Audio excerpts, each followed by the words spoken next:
আমাৰ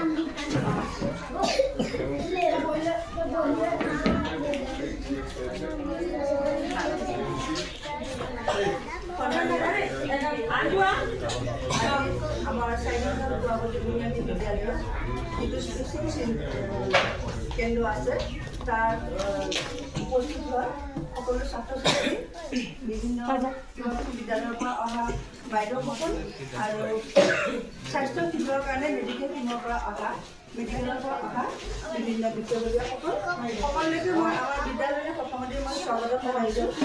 আৰু আজি এই যিটো মহৎ উদ্দেশ্য লৈ আমাৰ বিদ্যালয়ত আপোনালোকে উপস্থিত হৈছে তাৰ কাৰণে আমি নথৈ সুখী হৈছোঁ। এটা কথা কাৰণেই যে স্বাস্থ্যই মানুহৰ সম্পদ। স্বাস্থ্য যদি মানুহৰ ভাল নাথাকে তেতিয়াহ'লে মন ভাল নাথাকে আৰু মন যদি ভাল নাথাকে তেতিয়া আমি আমাৰ পঢ়া শুনাৰ ক্ষেত্ৰত আমাৰ লক্ষ্যত আমি উপনীত হ'বলৈ আমি আগবাঢ়ি যাব নোৱাৰিম।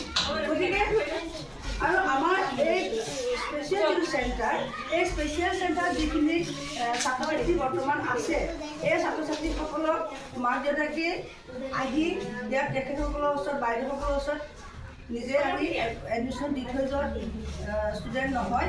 তেখেতসকলক এওঁলোকে বহুত কষ্ট কৰি বিচাৰি আনিছে ইয়াত পঢ়াবৰ কাৰণে স্পেচিয়েল শিক্ষা দিবৰ কাৰণে। গতিকে এইসকল ছাত্ৰ ছাত্ৰীৰ কাৰণে আমি চৰকাৰৰ ফালৰ পৰা বা আমি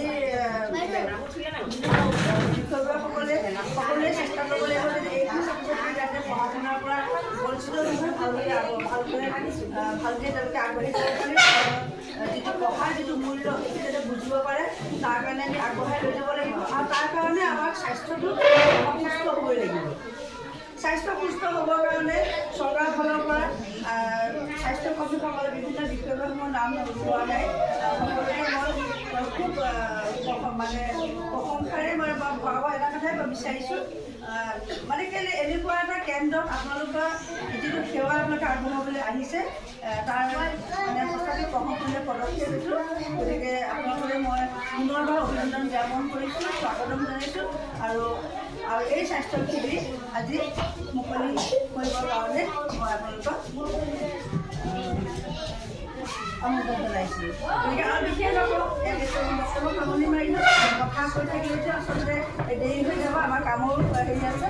গোটেইখিনি ছাত্ৰ ছাত্ৰীকে যেতিয়া স্বাস্থ্য পৰীক্ষা কৰিব গতিকে সকলোৱে আপোনালোকে কামত আগবঢ়াওক। আৰু আপোনালোকৰ যিটো মানসিকতা লৈ আজি ইয়ালৈ আহিছে আমি ভাবিছোঁ যে আমাৰ ছাত্ৰ ছাত্ৰীসকল উপনীত হোৱাৰ লগে লগে আমাৰ কেন্দ্ৰসমূহ উপনীত হ'ব আৰু তাৰ লগে লগে আমাৰ সমাজেও আমাৰ উপনীত হ'ব বুলি আমি আশা কৰি আপোনালোকক আজি আমাৰ বিদ্যালয়লৈ স্বাগতম জনাই আজি এই অনুষ্ঠানটো মুকলি কৰিবলৈ মই